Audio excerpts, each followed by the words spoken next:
Hello mga kayushi! This is still your friend Leos, Danica Gabriel at magkakasama na naman po tayo sa ating paboritong segment, ang Payong Kaibigan, kung saan nasasagot ang inyong mga love problems. Kasama naman po natin sina... I'm Normie. And I'm Ems. And of course, you are still watching Umbrella Friend! At basahin na natin ang unang message para sa atin. Hello Umbrella Friend, meron akong girlfriend. Masaya po kami. Until such time na nalaman niya na may communication pa kami ng ex-girlfriend ko. Paano ko po ipaliliwanag sa girlfriend ko na friends na lang po kami ng ex ko? This is Mike. Thank you po. Anong maipapayo natin kay Mike? Kasi dapat mo nang malaman nung girlfriend mo if talagang wala na talaga kayo nung babae. Wala na siya para sa'yo. Kasi unang-una, nami-misinterpret niya kasi yon kasi may nakaraan kayo. So, nag-iisip siya ng kung ano-ano. So, kailangan ipaliwanag mo muna sa kanya na talagang wala na talaga kayo. I agree with you, Normie, kasi ang utak ng babae masyadong malawak eh. Oo. So kapag mga ex-relationships ang pinapag-usapan, pumapasok ko dyan yung trust. Di ba? Na parang, teka lang, eto ba talaga seryoso na sa akin? O ako ay nagiging panakipbutas lang? O gaano katagal na ba silang walang communication? Ano ba yung pinapag-usapan nila ngayon? Oo, tama.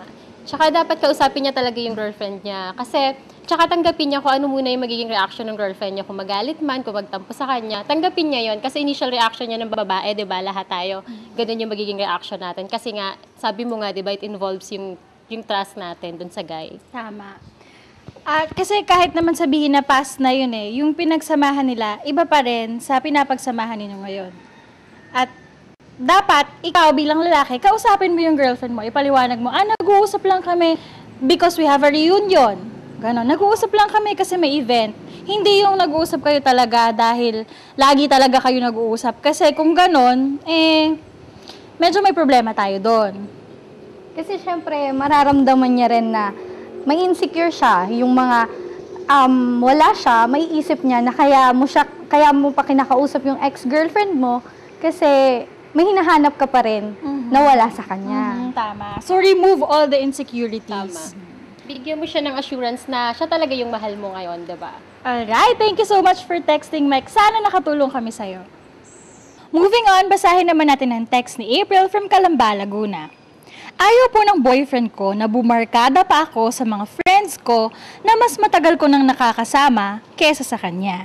Nahihirapan po ako sa ganitong situation dahil hindi ko alam kung sino ang dapat na mas pahalagahan ko at mas bigyan ko ng oras. Ano na nga po ba ang dapat kong gawin? Thank you po. Sa palagay ko, kailangan mag-usap kayo ng boyfriend mo, ipaliwanag mo sa kanya na, syempre, may mga kaibigan ka din. Hindi lang naman kasi sa kanya umiikot yung mundo mo. Kailangan mag-adjust din yung boyfriend mo dun sa mga kaibigan mo dati pa. Kasi kung talagang mahal ka niya, may intindihan niya yung mga taong mas una mong nakasama kaysa sa kanya, di ba?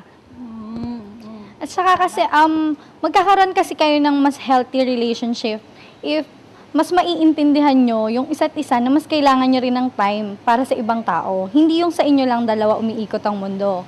Kasi, paano nyo matututunan na kailangan nyo rin magbago para sa isa't isa kung wala rin kayong kaibigan sa paligid nyo? Ang lalim doon, ha? But, ang naiisip ko naman, ano kaya yung dahilan kung bakit pinipigilan ka nung boyfriend mo na sumama pa dun sa mga barkada mo dati? Hindi kaya may mga bisyo sila or may mga pangit na ginagawa? Kasi, isang reaction din ng lalaki na ayaw niya makipagkaibigan sa iba yung girlfriend niya kasi natatakot siya na maagaw din sa kanya yung girlfriend niya ng iba. Or else, siguro, nararamdaman niya din na kulang yung time mo para sa kanya. So, the best solution is mag-usap talaga sila. Ano bang gusto mo? Ganito. Pwede bang ganitong time? Nandun ako sa kanila? Pwede ba? Okay, so magkakaroon ng schedule. Ganon. Oo, tama kasi open communication lang naman talaga yung sagot sa mga ganyang problema. Tama. Ito na po yung next message po natin galing kay May. Hindi na po ako sigurado kung gusto ko pa o mahal ko pa ang karelasyon ko. Pero masaya ako tuwing magkasama kami. Yun nga lang, pag magkahiwalay na kami, parang wala ng spark. Ano na po ba ang dapat kong gawin? Nako, Medyo mahirap yata yan. Medyo komplikado nga yan. Pero sa palagay ko naman, siguro hindi na talaga siya sigurado sa nararamdaman niya para doon sa lalaki. Or else, nakikita niya siguro na masaya lang siya pag magkasama sila. Feeling ko, infatuation lang yung nararamdaman niya. Sa palagay ko, mas makakabuti kung mag-isip ka muna. Humingi ka ng space or ng time dun sa boyfriend mo na yung ikaw muna sa sarili mo, bigyan mo ng time yung sarili mo, tapos mag-isip ka kung talagang siya pa rin ba yung gusto mo. Kung talagang siya, i-work out mo yung relationship. Kung hindi ka naman na talaga sigurado, I think it is much, it is much better na lang na wag mo na lang ituloy. Kasi lolokohin mo yung sarili mo, lolokohin mo rin yung boyfriend mo. So parang magbigay ka muna ng time na parang wala siya sa buhay mo, tingnan mo kung kaya mo. Pwede yung gano'n. O try to work things out na bago ka muna lumayo. So, either of the two, nasa sa'yo yung decision. Kung ano yung nararamdaman mo, sundin mo. In the end, mas maganda yung konti lang yung sakit na maramdaman mo eh. Okay, ang next texter naman po natin ay si Jaisel. Hello po. Paano po pakalimutan ang taong mahal na mahal ka, pero ayaw mo naman sa kanya? Pero pinipilit niya ang sarili niya para mahalin ko siya. So, para sa akin, medyo malabo kasi yung tanong mo.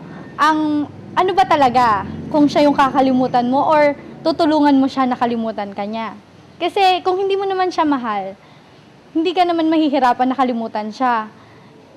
Siguro, sinasabi mo rin na nagugustuhan mo na rin siya, pero hindi mo talaga siya mahal. O naaawa ka lang sa kanya, kaya ganun ang sinasabi mo. Siguro mas maganda kung ipaliwanag mo na rin sa kanya na hindi mo talaga siya kayang mahalin, na hanggang ganun lang yung kaya mong ibigay sa kanya.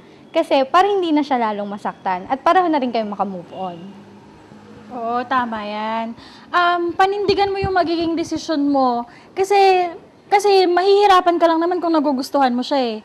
Make sure kung ano talaga yung nararamdaman mo. Nagugustuhan mo ba siya o hindi? Kung hindi, sabihin mo hindi, hanggang dito lang tayo. Kung nagugustuhan mo siya, o sige, itry lang natin ha.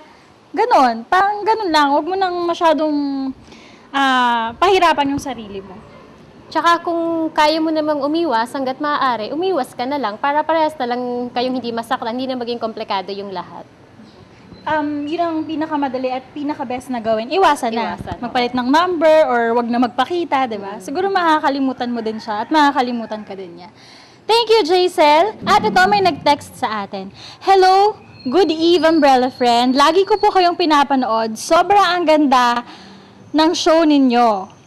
Hindi ako nagsasawang panoorin kayo. I hope na sana tumagal pa kayo at marami pa kayong matulungan. By the way, I am Christine from San Cristobal, Calamba. Thank you. Ito na po ang kabuuan ng ating Payong Kaibigan segment. Siyempre, this is still your friendly host, Danica Gabriel. This is Normie. This is Ems. Hanggang sa muli po at madami pang love problems na masasagot. And of course, you are still watching Umbrella Friend!